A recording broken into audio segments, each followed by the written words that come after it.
friends, thank you so much for tuning in today. I really do appreciate you. Today we are going to take a look at a dangerous lie from the Jehovah's Witness organization simply by using our Bibles. We are going to take a look at a fascinating passage in Luke chapter 9, all right? So let's get into it and take a look at the setting. Jesus had told his disciples that some of them would not die before they saw the kingdom of God. About a week later, he takes Peter, James, and John up into a high mountain to pray. While he's praying, his face changes and his clothing becomes dazzling white. This is the moment of transfiguration where his divine glory is revealed. Moses and Elijah appear in glory. They speak with Jesus about his upcoming death in Jerusalem.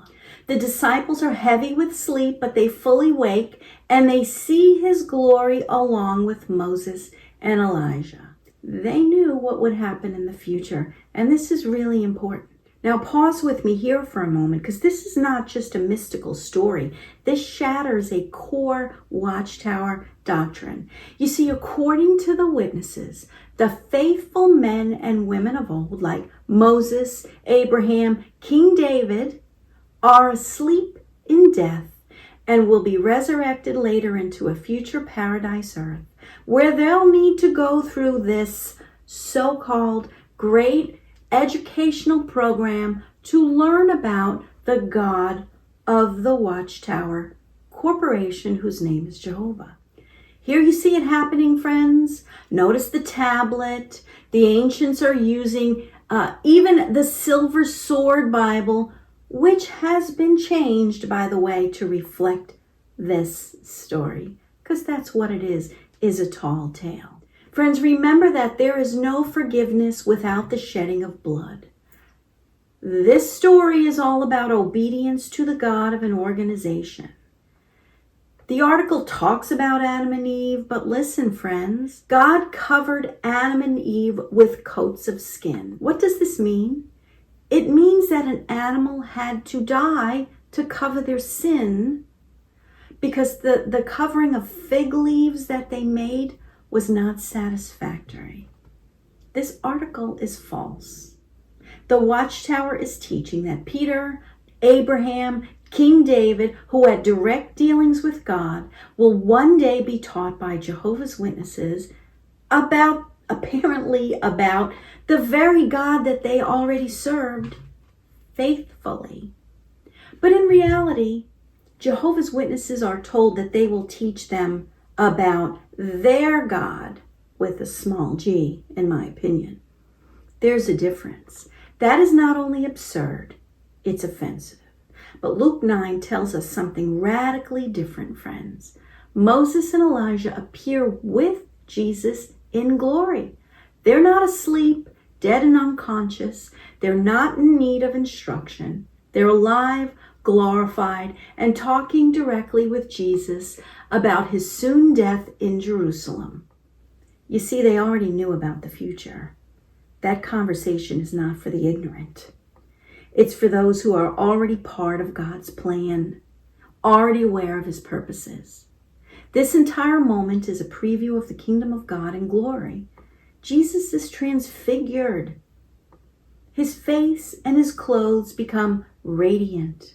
The disciples see a glimpse of his majesty, his divinity. And who is standing right beside him? Not a governing body, not Judge Rutherford, Fred Franz, Nathan Knorr, Stephen Lett, not men in suits from Warwick. It's Moses and Elijah, prophets of old, alive and glorified, bearing witness to Christ's mission to redeem mankind. There's no indication that they need an educational work. They don't need a New World Translation. They don't need to go to meetings at the Kingdom Hall, friends. Here's the difference between a false kingdom and a true kingdom. The Watchtower paints a picture of a dystopian new world where resurrected people are handed literature and taught Watchtower doctrines.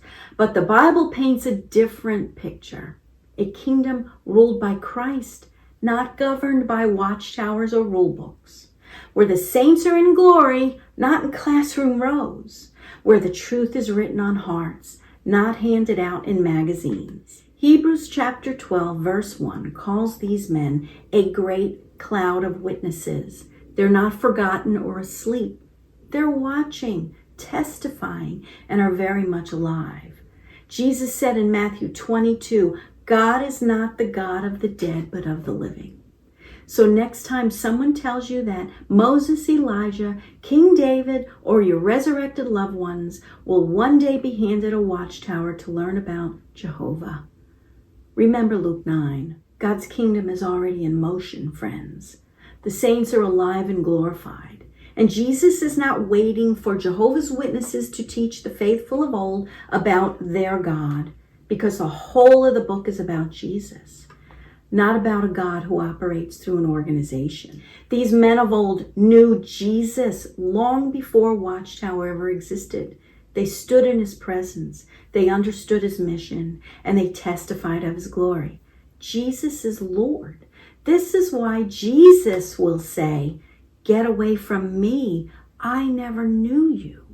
Jesus says that, friends, not the God of this organization, because it's Jesus who we must serve. It's Jesus who we must know, not a God who's channeled by leaders of a publishing corporation, a real estate empire. So I hope you learned something today, friends. I greatly appreciate you tuning in. If you're waking up from Watchtower control, you're not alone. There's life, freedom, and truth in Jesus Christ. His word never changes, because Jesus is the way, the truth, and the life. We were never in the truth. So I appreciate you, friends. Please like, share, and subscribe to this channel if it has helped you to see more clearly. Thanks again. I hope you have a great day.